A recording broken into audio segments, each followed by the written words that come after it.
RPG A Day 2019 continues. Today's prompt is focus.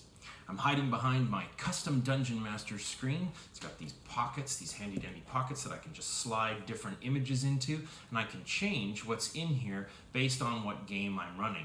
This is my generic screen for Dungeons and Dragons. It's got images from a Adventure Time calendar. You can see dungeon here, storytelling here, wizard over here, and wizard battle over on the side. And I use those as a sort of like generic adventure. That's the focus of the adventure that you'll be playing if this is the Dungeon Master screen that's before you. But if I have a different screen in front of me to give a feel for the focus of the game that we're playing that particular day. For example, now we're playing Star Wars: Edge of Empire. Now we're playing either Tales from the Loop or Things from the Flood. And now we're playing a Narnia role-playing game that actually doesn't exist. My friend Mark Finn and I were wondering, why is it that no one, there's not even a fan version of this. Why is there no Narnia role-playing game? I mean, I have some thoughts on that, but this is also an homage to the days of yesteryear when people would use multi-LP albums to create a sort of Dungeon Master screen. The whole idea of the screen is to hide some of the information that you have as a Dungeon Master from your players. The reason I like to have something on the front is to give that sense of focus to my players, so that in as much as I have hidden some of the information about what that game is going to be about, they still have a sense of its focus. They have a sense of where things are headed. If you hide too much behind your screen, your players don't know where things are going, and so they sort of founder about from time to time. You might be playing a Dungeons and Dragons game that's going to be horror-based in some way. It's going to have really dark themes, and your players show up expecting to do something a little bit more like Pirates of the Caribbean, and one of your players is acting like Jack Sparrow, and you're trying to get it to get that like dark horror feel, and they're just not catching that focus. So it's really important to be able to give your players that sense of focus.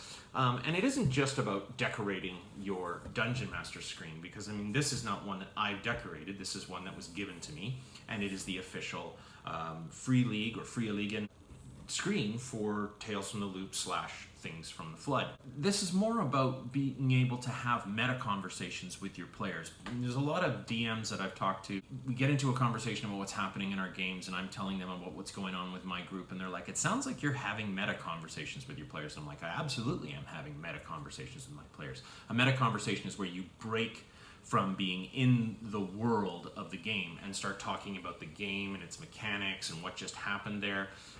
And a really simple example of this is that in my group, we always allow for what's called a recut of a scene. We like to think in cinematic terms when we game. And if somebody blows it at the table, not with a dice roll, you can never reverse that, but a player could, say something about what their character wants to do or some aspect of their background, and then a moment elapses and they go, wait a second, can I recut that? And we'll say, yeah. And most people, well, we used to say that you only get one recut per session, but I don't know that we even think about that anymore, because meta conversations have become integral to us enjoying the game and creating great stories together.